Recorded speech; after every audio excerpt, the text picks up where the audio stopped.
Dollar एक बार फिर महंगा। इंटरबैंक में ₹1.84 महंगा होकर ₹289.38 का हो गया। ओपन मार्केट में डॉलर ₹1.50 महंगा होकर ₹292.50 पर बंद हुआ।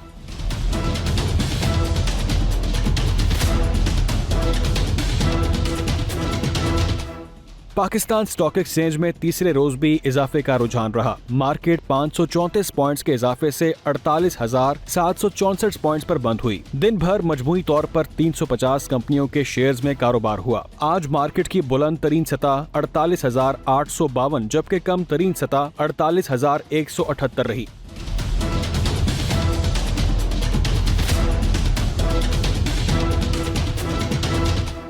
दूसरी जानिब फी तोला सोना 800 रुपए के इजाफे से 2,23,000 रुपए का हो गया। 10 ग्राम सोने की कीमत 686 रुपए के इजाफे से 1,91,187 रुपए हो गई। आलमी मार्केट में औंस सोना $1 के इजाफे से $1,951 का हो गया।